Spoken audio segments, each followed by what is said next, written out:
안녕하세요. 유정한 회계사입니다. 오늘은 종합부동산세에 대해서 한번 말씀을 드려볼 건데, 종합부동산세는 토지분과 주택분으로 나뉘어집니다.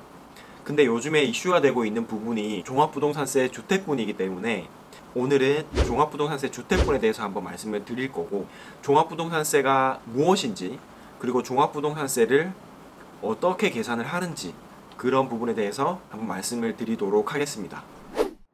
자, 먼저 종합부동산세는 한 사람이 보유하고 있는 주택의 공시가격을 모두 합쳤을 때 6억 원을 초과하는 사람을 대상으로 부과하는 세액입니다. 만약에 한 사람이 주택을 보유하고 있는데 5채를 보유했어도 5채의 기준시가를 모두 합쳤을 때 6억 원이 되지 않으면 종합부동산세 대상이 안 됩니다.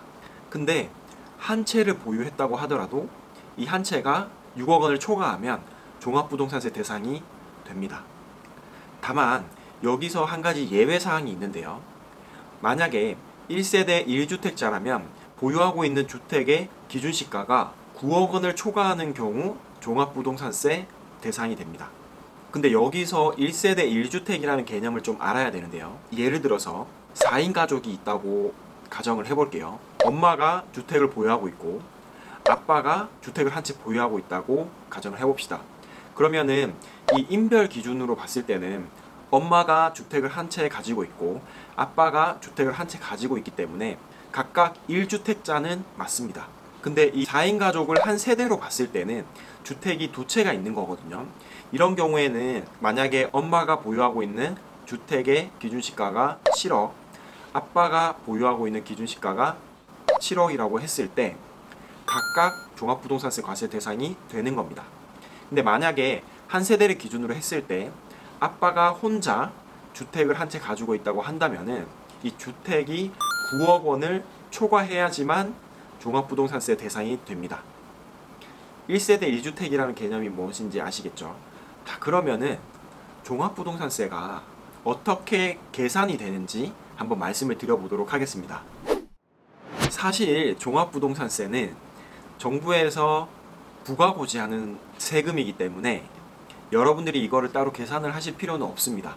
정부에서 다 계산을 해서 부과를 해버리기 때문에 종합부동산세 대상이 되시는 분들은 그냥 고지서를 보고 납부기 한 내에 납부만 하시면 됩니다. 근데 내가 내년에 혹은 올해 종합부동산세가 얼마가 나올지 알고 싶을 수가 있거든요. 그래서 미리 계산을 해볼 수도 있고, 그리고 어떻게 계산이 되는지 알게 되면 어떻게 절세를 할 수 있을지 그런 부분도 조금 고민을 해볼 수 있을 것 같습니다. 자, 그럼 종합부동산세가 어떻게 계산이 되는지 한번 살펴보도록 하겠습니다. 제가 주택을 세 채 보유하고 있고 이 주택의 공시지가를 모두 합쳤더니 10억 원이라고 가정을 해보겠습니다. 그러면 이 10억에서 시작을 하는 겁니다. 10억 원에서 공제 금액이 있습니다. 공제를 6억 원을 공제를 해줍니다. 아까 종합부동산세 과세 대상이 되는 경우는 한 사람이 보유하고 있는 주택의 기준시가를 모두 합쳤을 때 6억 원을 초과하는 경우에 종합부동산세가 과세된다고 말씀을 드렸죠. 그 이유가 바로 이 공제 금액 때문입니다. 공시지가를 모두 합한 다음에 6억 원을 공제해주기 때문에 6억 원이 안 되면은 종합부동산세가 과세가 안 되겠죠. 하지만 기준시가가 10억 원이라고 해서 10억 원에 대해서 종합부동산세를 모두 부과를 하는 건 아니고요. 여기서 6억 원을 공제를 해주고 이 4억 원에 대해서 종합부동산세가 계산이 되는 겁니다.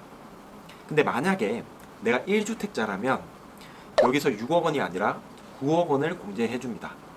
제가 만약에 기준시가 10억짜리 주택을 한 채 보유하고 있다고 한다면은 10억에서 9억 원을 빼고 1억 원이 기준이 되는 겁니다. 자, 그럼 10억 원에서 6억 원을 뺐고 그 다음에는 공정시장가액 비율을 곱하게 되어 있습니다. 공정시장가액 비율은 정부에서 정책적으로 세부담을 조금 조정을 하기 위해서 만든 건데요. 이게 원래는 80%였습니다.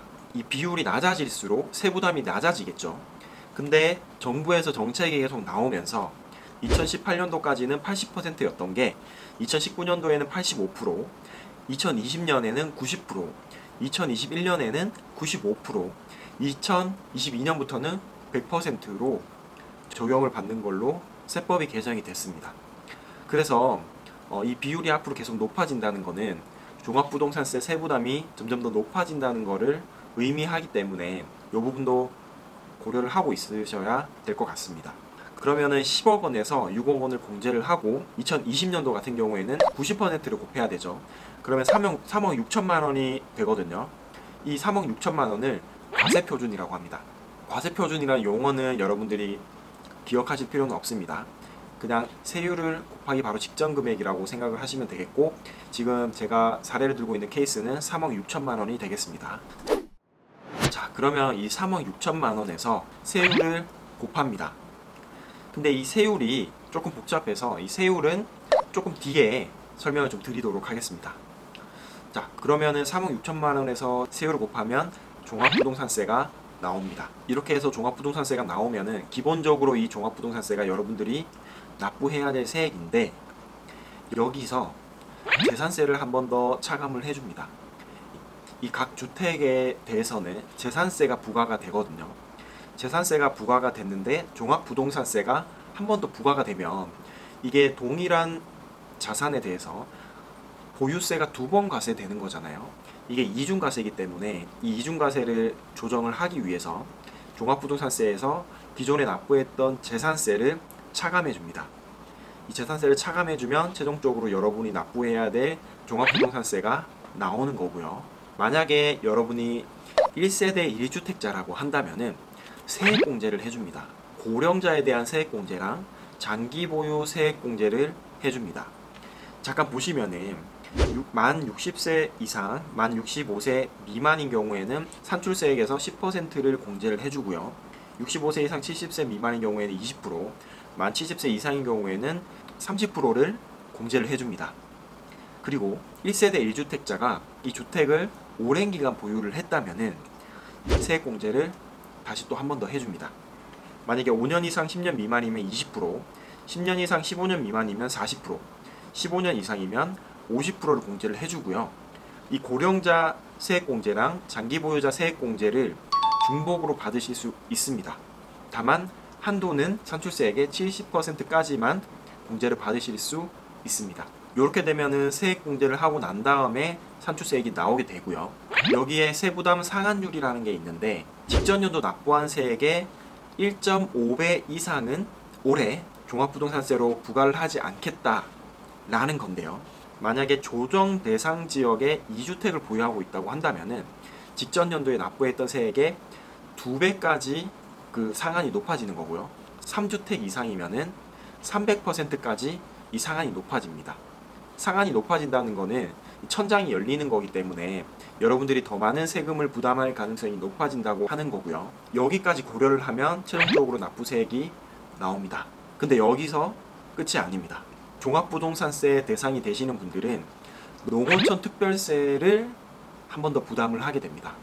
종합부동산세의 납부세액의 20%만큼 농어촌 특별세로 과세가 되기 때문에 최종적으로는 종합부동산세 세액의 1.1을 곱한 금액만큼 부담을 하게 된다고 이해를 하시면 될 것 같습니다. 자, 그리고 아까 잠깐 넘어갔던 세율을 다시 한번 보도록 하겠습니다. 세율은 세 가지로 구분이 되는데요. 우선 2주택자 이하랑 3주택자 이상 또는 조정 대상 지역 내의 2주택자, 그리고 법인, 이렇게 세 가지로 분류가 됩니다. 먼저 2주택자 이하인 경우에 세율을 한번 보도록 하겠습니다. 세율은 구간이 높아질수록 높은 세율을 적용받는 누진세율인데요. 올해 기준으로 하면은 3억 원 이하인 경우에는 0.5%, 3억 원 초과 6억 원 이하인 경우에는 0.7%, 10억 원, 12억 원 이하인 경우에는 1%, 50억 원 이하인 경우에는 1.4%, 94억 원 이하인 경우에는 2%, 94억 원 초과인 경우에는 2.7%입니다. 근데 이게 1216 대책으로 인해서 2021년부터는 세율이 조금 높아집니다. 0.6%, 0.8%, 1.2, 1.6, 2.2, 3% 이렇게 높아지기 때문에 세부담이 조금 증가할 수 있을 것 같습니다. 3주택자 이상 또는 조정 대상 지역 내 2주택자 한번 보겠습니다. 올해 기준으로 보면은 2주택자보다는 세율이 조금 높습니다. 0.6%, 0.9, 1.3, 1.8, 2.5, 3.2 근데 이게 12, 16 대책으로 인해서 0.8, 1.2, 1.6, 2.0, 3.0, 4.0 이렇게 세율이 높아졌고요. 그리고 최근에 7월 10일 대책에서는 이 세율을 3주택자 이상자에 대해서는 세율을 대폭 증가시켜가지고 1.2%, 1.6, 2.2, 3.6, 5.0, 6.0 이렇게 됩니다. 자, 여기서 혹시나 오해를 하실 수 있을 것 같아가지고 잠깐 설명을 드리면, 이 누진 세율이라고 하면 예를 들면 저 같은 경우에 10억 원이라고 가정을 했을 때 10억 원에서 6억 원을 차감을 하고 공정시장가액 비율을 곱했으니까 3억 6천만 원이죠. 3억 6천만 원이면 0.9% 세율 구간이잖아요. 근데 3억 6천만 원에 0.9%를 곱하는 게 아니고 3억 원까지는 0.6%를 곱하고 3억 원 초과하는 금액이 6천만 원에 대해서는 0.9%를 곱하게 됩니다. 이게 누진 세율 구조이고요. 금액이 더 커지더라도 그런 식으로 각 구간에 적용되는 금액은 각 구간에 적용되는 세율을 곱해서 계산을 하시면은 종합부동산세를 계산하실 수 있습니다. 자, 마지막으로 법인을 한번 볼 건데요. 법인은 올해까지는 개인이랑 동일합니다. 근데 최근에 7월 10일 대책이 나오면서 2021년부터는 무조건 단일세율 6%를 적용받게 됩니다. 그리고 심지어 처음에 제가 10억 원부터 계산을 했을 때 6억 원을 공제를 했잖아요. 법인은 이 6억 원 공제가 되지 않습니다. 그래서 만약에 내가 법인으로 기준시가 10억 원의 주택을 3주택을 가지고 있다. 그러면 그 가지고 있는 주택의 기준시가에다가 공정시장가액 비율 곱하고 세율을 바로 곱하게 됩니다. 근데 그 세율이 6%가 됩니다. 그렇기 때문에 세금이 올해 뭐 100만 원, 200만 원 이렇게 내셨던 분들이 내년에는 갑자기 5천만 원, 6천만 원 이렇게 세금을 내는 경우가 발생할 수 있거든요. 그래서 만약에 법인으로 부동산을 가지고 계신 분들은 내년에 종합부동산세가 얼마나 나올지 한번 계산을 해보실 필요가 있습니다. 제가 요거는 초반에 말씀을 드렸어야 되는데, 종합부동산세가 과세되는 그 기준일은 6월 1일입니다. 내가 만약에 5월 30일에 부동산을 처분을 했으면은 6월 1일 기준으로는 내 부동산이 아니기 때문에 종합부동산세가 저한테 부과가 되지 않습니다. 반대로 내가 부동산을 매입을 했는데 만약에 5월 30일에 부동산을 매입을 하게 되면 6월 1일 기준으로는 제 명의이기 때문에 종합부동산세를 부과를 하게 됩니다. 요 부분도 주택을 매매하실 때 고려를 하시기를 바랍니다.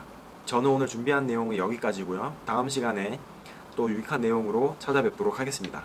감사합니다.